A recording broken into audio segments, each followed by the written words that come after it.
I knew I should have taken that left at Albuquerque.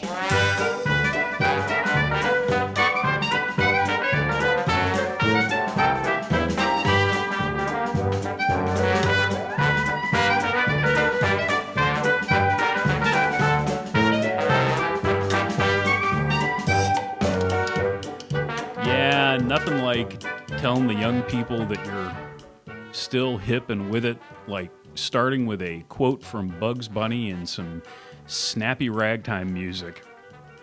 Welcome back, friends. It is Monday. It is the microdose. Thanks for spending just a little bit of your Monday with me. Somehow I ended up being the old guy in the bike business. And I'm not entirely sure how that happened. I used to be young and vibrant, which, all of this has kind of led me to reflect on exactly how I got here. How did I end up in the bike business?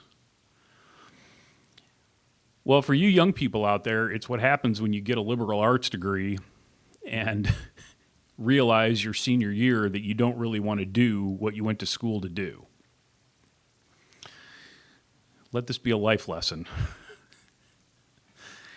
I did radio in college, and literally into my senior year, I realized that this was not going to be the life for me.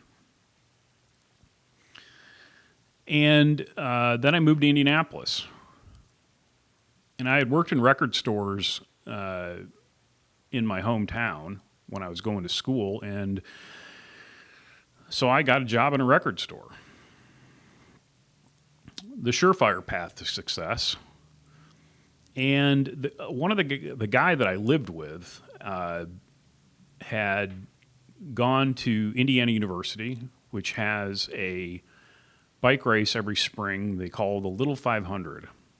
And it's a team event. And he participated in that, and he rode a bike, and he encouraged me to buy a bike, I think primarily because he wanted somebody to ride with. And so I finagled my way around into some money and bought a bike, a Raleigh Technium 400, I believe. That was the biggest piece of... Those bikes were terrible. But it was what I had. And, I was hanging around the bike shop a little bit and ended up getting a job there. And that's how it started. And from there, a guy moved into town who had aspirations of taking over the bike business in Indianapolis. And he went around and stole a bunch of employees from other bike shops, primarily the one where I was working. And I was one of those people. And there's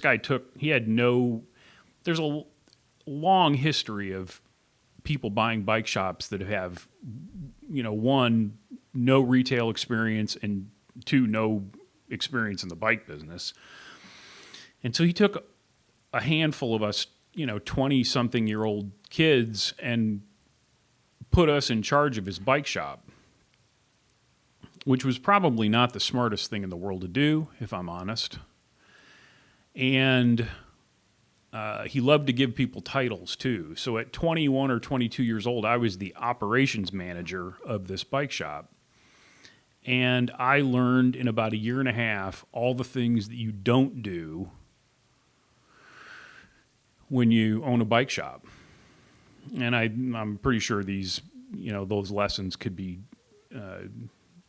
applied to any business.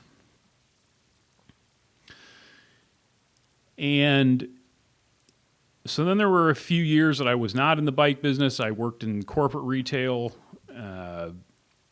But as our old rep, Captain Bob, used to say, once you're in, we don't let you out, which is largely true. And I happened to run into a guy who had been one of my reps, and we were very friendly. Great guy. We're still in fact, he worked for me for a while, and a while, 10 years. And we're still in contact to this day. And he kind of dragged me back into the bike business. And I did that for a while, and I started to see some of the same things happening with this store that were happening with the one that, the second one that basically went out of business like 3 times. I started seeing some of the same things occurring, and I thought, it may be time to find the exit. And I thought, well, at this point in my life, I'm in my 30s. Pretty much all I've done is work in the bike business. I don't want to go back into corporate anything. What am I going to do? And so you got 2 options. You can start something from scratch, which is terrifying, or you can find a shop that's for sale. And that's what I did. I bought A1 Cyclery, a store that had been on the west side of Indianapolis for, at that point, 40 years.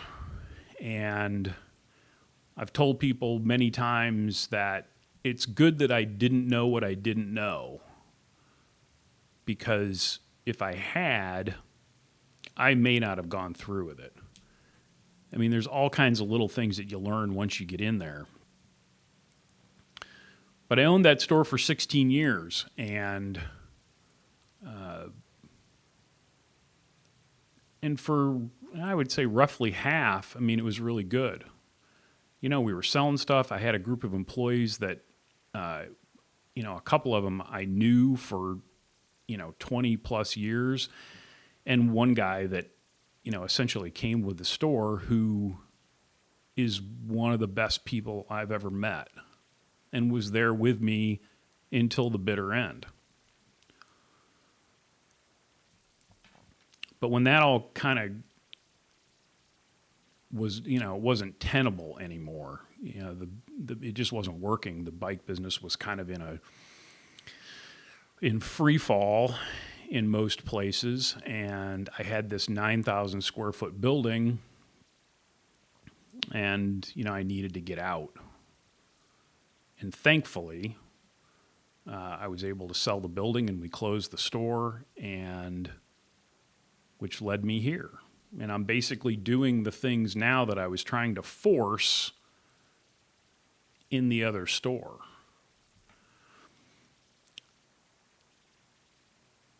It's been a wild ride at times, but I think I mentioned in one of the last videos that I am extremely lucky.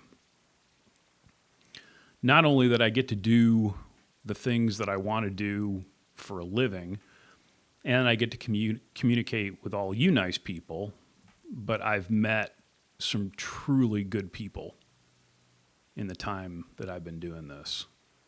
Very, very fortunate. If you're watching on Monday, if you've gotten that notification bell rung, let's make the most of this day. Thanks for watching.